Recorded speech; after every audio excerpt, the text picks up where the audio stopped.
战总，快到你们战士的酒店了。睡了一路，让乔总见笑了。理解的。乔总，平时住在哪里？我在寓意别墅区买了一栋别墅，平时都是住在那里，离公司近很多，开车的话也就10几分钟的车程。寓意别墅区在江城来说属于高级别墅区了，那里的别墅多少钱一栋？现在还有别墅可以买吗？战总想买吗？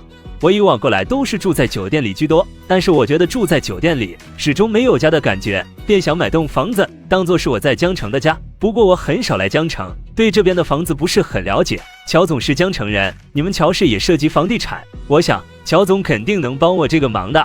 寓意别墅区是江城市区里最好的、最高级的别墅，特别的抢手，目前基本上都被卖完了吧？我帮战总问问，若是还有，战总可以去看看房子，适合的就买下来，若是没有了，我可以介绍其他别墅给战总。江城好的别墅挺多的。我还是想在寓意别墅区买栋别墅，乔总住在那里是为了上班方便，我也是一样的，只要上班方便就行。有没有二手的？二手的我也不嫌弃。二手的，我听我的管家说，我邻居的邻居那栋房子想转卖出去，那位房主不知道是不是炒房的，别墅买下来后一直没有装修，周围的人家都装修好，入住几年了，那栋别墅还是没有动静，炒房的卖的会有点贵，战总要不要去看看？我不在乎贵不贵的，只要房子好合适我就要了。乔总什么时候方便带我去看看那栋房子吧？现在这么晚了也不方便，我留个手机号码给战总，战总明天有空就联系那个号码，会有人带你去看看那栋别墅的。好，太感谢乔总了。不过是举手之劳，战总不用太客气。乔总，要不要进去坐坐？战总，我还有事要处理的，先走了。好，等我买到了房子，装修好入住了，再请乔总过去坐坐。老三，你还记得奶奶呀？臭小子，说你几句你就离家出走了。奶奶，我哪是离家出走，我是出差了，来江城出差，现在我在丰泽酒店了。既然你去了江城，就好好的和乔涵处处，感情都是处出来的。相信你奶奶我的眼光，她就适合你，你也适合她。奶奶，你是从哪里打听到乔涵是个女人的？我看她没有一点女人的娇美，比我还像男人呢。每次和她走到一块儿，都给我一种错觉，觉得我们是哥们。乔涵绝对是个女人，你放心吧，奶奶坑谁都不会坑自己的孙子，你也甭管奶奶怎么打听的。总之，她是个女人，很优秀的女人。我知道她很优秀，按理说这么优秀的女人，奶奶应该安排给大哥的。她与大哥结合，那真是强强联手，打遍天下无敌手。你大哥不会哄女人，乔涵也不会哄男人，两个人都是倨傲又带着点冷冽的脾性，又都是各自家族里的当家人，都强势，这样两个人走到一起，谁也不肯让谁，谁也不会服谁，不适合的。若是处不下去，闹离婚的话，还会打商业战呢，牵扯得很大。你比你大哥会哄人，能说会道，跟谁都能处得来，而且你能屈能伸的，不像你大哥那么傲，适合乔涵。奶奶，是你替乔涵找男人，还是替我找老婆？自然是替你找老婆。你跟乔涵熟悉后，会慢慢的发现他的好，会爱上他的，到时候不用我们催你结婚，你自己就迫不及待想结婚。你大哥就适合你大嫂，彤彤脾气好，能包容你大哥，他是刚中带柔，柔中带刚，没有乔涵那么强势，才能与你大哥相处融洽。现在他们夫妻俩恩恩爱爱的，你难道不羡慕你兄嫂的感情？行，我听奶奶的。奶奶现在帮我个忙。什么忙？让你老抱曾孙的忙。要是让奶奶帮你算计乔涵，让你和他生米煮成熟饭，这种下三滥的事情，奶奶是做不出来的哈。奶奶一辈子都行事光明磊落，不能为了你的幸福晚节不保。奶奶想到哪里去了？我是那种人吗？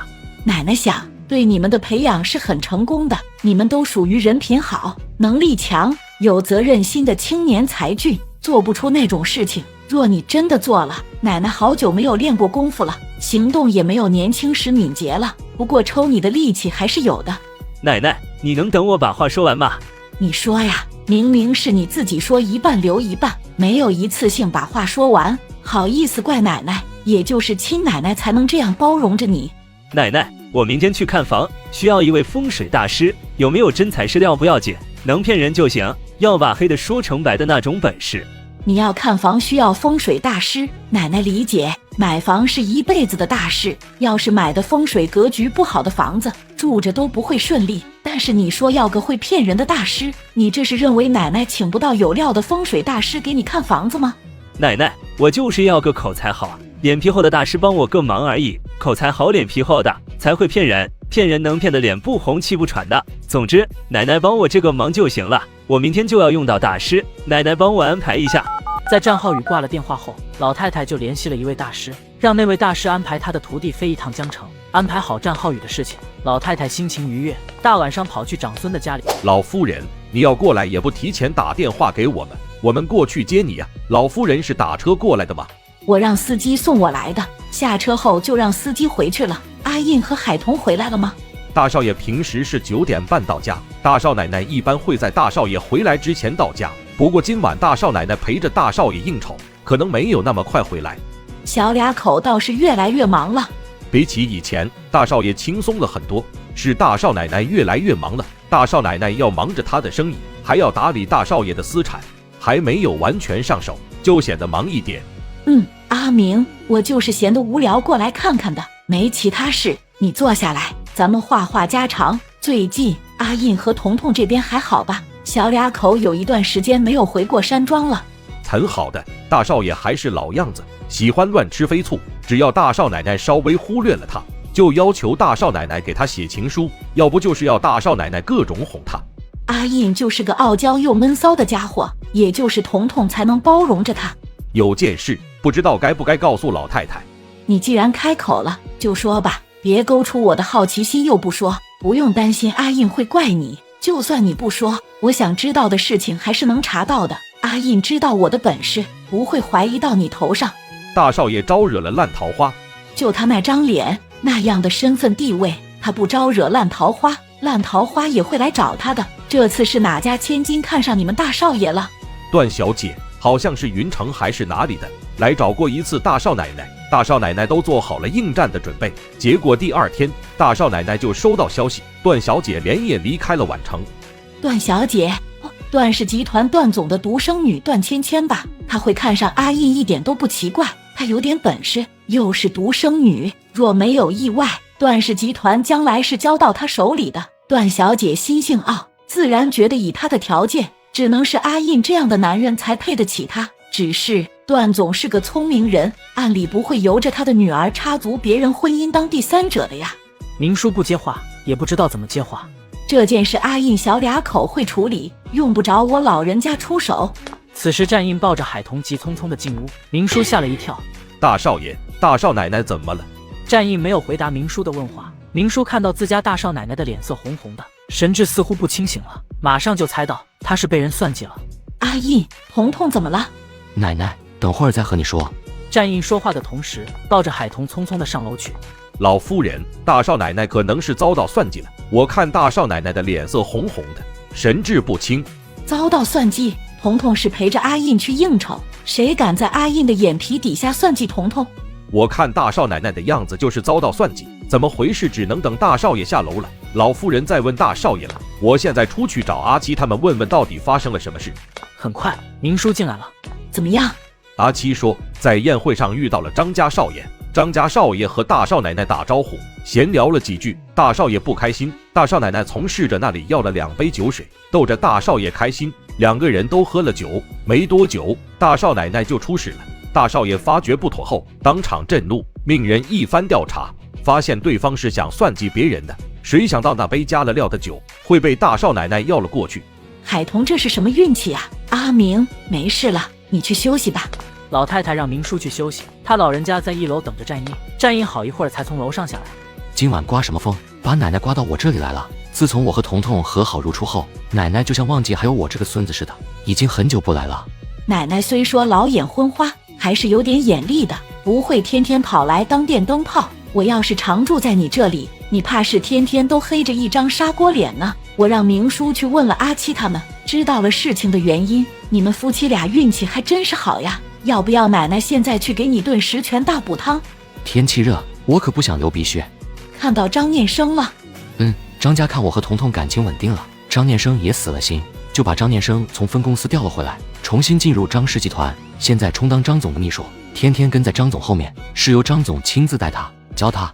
张总只有一儿一女，在自己的儿子有出息、有能力接管公司的时候，他怎么可能会培养侄女？张念生这个小伙子本来就不错，不过是因为喜欢彤彤，遭到你打压罢了。奶奶，我可没有打压过张念生，是他父母把他送到分公司去的。现在人家回来重新进入了张氏集团，你看到他又不爽了。彤彤跟他认识了10几年，因为你的原因已经疏远，但在公共场合下，彤彤跟他说几句话，那是很正常的事。你啊，那心眼还是跟针眼似的。彤彤今晚倒霉催的喝了别人加了料的酒，就是你间接害的。你招惹了那么多的烂桃花，给彤彤带来了情敌，你还好意思怪彤彤和张念生打声招呼？奶奶，我没有招惹烂桃花。段小姐是怎么回事？战印张张嘴，却无从反驳。老太太拿出一张红纸递给战印，奶奶，这是什么？给彤彤的彩礼都准备好了，这是几个好日子，你自己挑一个好日子，把彩礼送到海玲的住处，让她过目，记得请上商太太，她是彤彤的亲大姨，彤彤的娘家人，她最在乎的就是商太太和海玲了。不用挑了，就选个最近的好日子。你和彤彤最近还好吧？很好，我和彤彤一直都很好的，就是彤彤现在忙了点，总是忽略我。要不是我3不5时提醒她，天天在她面前刷存在感，她可能会忘记我这个丈夫。奶奶是不知道的，彤彤若是出差，真的几天几夜都不给我发信息，不打电话的，一头扎进她的生意里，比我以前还要像工作狂。彤彤一出差，你孙子我就要独守空房，漫漫长夜，孤枕难眠，一天不给她发信息打电话，我吃不香睡不着。以前也不知道是谁说他不追妻呢，说这句话的人绝对想不到自己有一天恨不得化身为牛皮糖，时刻粘在老婆身上。奶奶，这都过去多久的事了，你还拿出来刺我？只要还能刺你，奶奶就能拿出来刺一次，哈哈，奶奶最喜欢看到你被啪啪打脸的。奶奶忙完了？忙完了，从老6开始的那几个还小呢，不着急，让他们再自由几次。老9就更不用说，还没有成年，也不知道奶奶能不能活到催老9结婚的那一天。奶奶还年轻着呢，再活个几10年不成问题的。我和彤彤以后生了孩子，还指望着奶奶帮我们调教呢。人想不服老都不行呀，不过奶奶是人老心不老，放心吧，给你们带娃管教孩子，奶奶还是可以的，也能活到那个时候。阿印，你外面的烂桃花。奶奶，我外面没有烂桃花，从里到外我都只有彤彤一个人，不管外面的女人多么的年轻漂亮，我眼里都只有彤彤。我还是相信我自己的，我亲手调教出来的孙子不会是无情无义之人。我也相信彤彤，彤彤还爱着你，他就会守好他的男人，对付外面的情敌。若是他不想争不想管不想守了，那就是对你死了心。奶奶，我对段小姐一点感觉都没有，连正眼看她都没有过，是她主动贴过来的。彤彤坚持要自己迎战，不过我都在后面看着的。若是姓段的敢对彤彤动手，我保证让姓段的后悔。姓段的若是敢对彤彤动手，都不用你出手，彤彤就能把他打得满地找牙。彤彤已经很久没有练过身手，正想找个人练练手呢。阿印，奶奶这几天就在你家里住下来，等你们夫妻俩闲下来了，你们再送我回山庄去。你也别老抱怨彤彤忽略了你，彤彤这么努力都是为了你。她本来可以过着自由自在又相对轻松的生活，因为嫁给了你，她压力山大，才会这么拼命。你啊，堂堂7尺男儿，总是表现得像个小女人似的，心眼放宽一点。张念生喜欢彤彤那都是过去式，也是彤彤好，他才会喜欢彤彤，你就没必要乱吃飞醋。明天早点起来，给彤彤准备爱心早餐。你有多久没有给他准备过早餐了？奶奶，我知道了，奶奶想住多久就住多久，老3的事，奶奶不操心吗？操心什么？他已经开始着急。奶奶来你这里之前才接到老3的求助电话，奶奶帮了他，白菜给你们安排好了，还要我帮你们剁碎了煮熟喂到你们的嘴里吗？战英一脸黑，只要奶奶提到白菜，就是把他们兄弟几个暗喻成猪。奶奶困了，去休息，你也早点睡。对了，东明出院后还需要海玲去照顾他吗？那小子也是一根筋的，明明爱得要死，又装着能放下的样子。他在嘴硬，再装下去，我就给海玲牵红线，急死他。东明刚出院回家，家里那么多人照顾他，暂时不用我姐去陆家照顾他，东明是怕拖累我姐才那样做的，其实他比谁都痛苦。我姐现在盘下了一家酒店，他也忙着生意上的事，东明心疼他累着，就算再难受，短时间内他都会忍着的。杨洋的爸也出了事，姓周的被他现任老婆捅了好几刀，现在还在 ICU 躺着，不知道最后能不能挺过来。我姐偶尔还是要带杨洋去医院看看的。海玲算得上是有情有义了，为了杨洋，她从来没有在杨洋面前说过前夫的坏话。海童睡到隔天日上三竿才起来了。老婆，我亲自下厨给你做了早餐，你起来后就吃早餐，还给你炖了补汤，补汤一定要喝。奶奶昨晚过来了，要在我们家小住几天。奶奶来了吗？我怎么不记得了？此时海童的手机响了。海小姐，段小姐邀约我出去喝咖啡了吗？放心，欠海小姐的那杯咖啡，我一定会找时间请海小姐喝咖啡的。我等着，段小姐有话就说吧。也没什么事，就是向海小姐解释一下，我那晚有急事要回家，才会失约的。海小姐，我喜欢战印，对她一见钟情。段小姐这是要向战印表白，那你该去找战印，当面和战印说。有机会的时候，我自会向战印表白。海童，我比你优秀，比你更适合战印。我这个人是不达目的不罢休的，我从来没有对一个男人如此的感兴趣。我觉得我单身到现在都没有嫁出去，也没有男朋友，就是在等着和战印相遇。然后呢？让我给段小姐腾位置，还是劝我大度一点，与段小姐共享战印这个男人？我不喜欢与人共享。巧了，我也不喜欢与人共享我的男人。段小姐，若想让我给你腾位置，你去找战印，只要战印跟我说让我给你腾位置，我马上就把战家大少奶奶的位置拱手让给你。海童，你配不上战印的，嫁给战印的人是我，我是他的妻子，是他合法的妻子，配与不配是我们夫妻俩的私事，不用段小姐你这个外人来操心了，也轮不到段小姐来说我和战印配不配。不知道段小姐是战印的什么人，是哪根葱哪根蒜？战印的奶奶，她的父母都没有跟我说过这样的话，段小姐有什么资格说这样的话？段芊芊被海童驳得无话可说，干脆就挂了电话。家世那么好，各方面条件也那么优秀，就是脑子不清醒，被门家了，竟然要当小三。海童下楼后，老太太在沙发上坐着。彤彤醒了，饿吗？饿啊，饿醒了。奶奶，你昨晚过来的吗？我都不知道。你昨晚怕是很多事情都不知道吧？先去吃早餐吧，是你家男人特意下厨给你准备的爱心早餐。彤彤，你是个有口福的，我是阿印的奶奶，都很少有机会吃到她做的早餐呢。阿印还特意给你炖了补汤。奶奶只要想吃，说一声，战印兄弟几个抢着给你老人家做早餐，要是嫌他们做的不好吃，我也可以给奶奶做好吃的。你这双手柔软修长，又细皮嫩肉的，奶奶可舍不得让你下厨，就让他们那些大老粗做饭吧。奶奶费尽心思把他们培养得出的厅堂入得厨房，就是让你们享福的。奶奶，我昨晚是不是出什么事了？我对于昨晚的事只记得一点。没事，就算有事，阿印都处理好了，对你没有太大的伤害，顶多就是让你腰有点酸而已，没事的。快去吃早餐，记得喝了那补汤。海童一下子明白了原因。与此同时的战氏集团总裁办公室迎来了一位稀客，唐永安。哥，难得来找我，有事相求吗？还不是因为商小飞的事。怎么，一段时间不见，你竟然喜欢上商小飞了？我没有爱上她，是商太太来找我，请求我帮她的忙，让我假装喜欢商小飞，去追求商小飞，说什么这样能让君然知难而退。商太太始终不能接受君然，舍不得他的女儿远嫁。依我说呀，君然能喜欢他女儿，肯娶他女儿，他该偷笑了。商小飞在咱们宛城的名声可不太好的，再者他爱慕过你，很多人都不会考虑他。君然在宛城也有几处的房产，后面买的那栋房子还紧挨着商家的别墅，两家都做了邻居，都不知道商太太在担心什么，执着什么。看到东明哥出了车祸后，商太太不敢像陆太太那样强硬的阻拦商小飞和君然在一起，就想挟旁门左道，三番五次来找我，要撮合我和商小飞。哥，我都被商太太烦死了。我大姨居然还在这件事上纠结着。可不是，哥，那是我嫂子的亲大姨，商太太也看中你这个外甥女婿，你去劝一劝商太太。不仅仅是商太太几次找我帮忙，就连商无痕那家伙也软硬兼施的，母子俩都吃定我似的。我看起来那么好吃吗？我也劝不了大姨，连你嫂子劝了无数次都不管用。你是怎么想的？答应了商太太帮忙了吗？还没有答应，我这不是烦着来找哥诉说诉说，我就怕我会管不住自己的心，喜欢上了商小飞。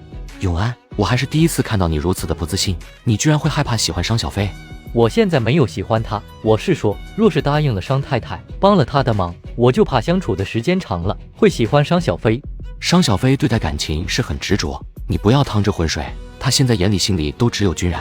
你去找君然，把这件事和君然说了，这是君然的事，就该让君然头痛。若是我大姨还去找你，你就给她推荐一位男童，不要那种男女通吃的，要推荐那种只对男人感兴趣、对女人没感觉的真正的男童，那样的人才能帮到商太太，还能全身而退。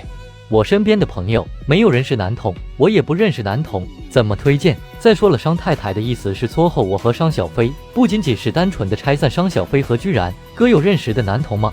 我也不认识，你哥我是个正常的男人，只对你嫂子感兴趣。若是不行的话，你去找苏少主帮忙。苏少主有病的，他不会喜欢商小飞的，但让他演戏，可能价格要高一点，毕竟苏少主的身份摆在那里。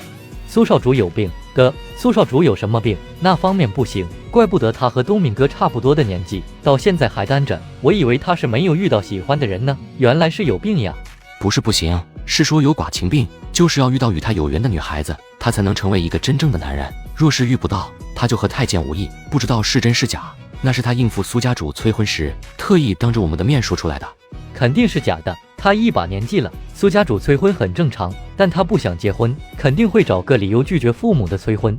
但是苏家主找过我奶奶，我奶奶不是认识一位很厉害的大师吗？就是那位大师说我和你嫂子有夫妻缘分，我奶奶当初才会逼着我替他报恩，娶了你嫂子为妻的。不知道那位大师是怎么对苏家主说的，后来苏家主还真的没有催过苏少主了。难道苏少主说的是真的？那是什么病呀？我听都没有听过。我不是医生，不懂这些，苏少主那样说我就听着了。商太太不敢把主意打到苏少主身上，还是我自己去找苏少主吧。我这是走了什么运呀？别人的感情牵扯到我，还得我花重金去请苏少主帮我摆脱麻烦。这是单身狗的烦恼。你呀，要是早点就谈恋爱、结婚生子，也不会有这样的麻烦，我就也不用操心你的人生大事了。你要是再这样单着下去，我就肯定会让我奶奶帮忙的。你知道我奶奶那个人的，我们兄弟几个都犯不出我奶奶的手掌心呢。别提你了。没有在对的时间里遇到对的那个人，怎么结婚生子？战应噎，无法反驳。我现在就去找苏少主聊聊。这么着急？苏少主未必在家里，你问一下苏南再去苏家，免得扑了个空。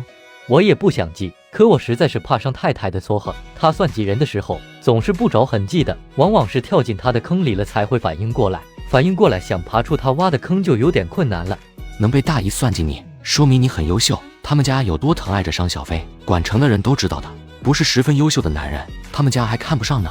哥，你这是夸我呢，还是幸灾乐祸？两者皆有吧。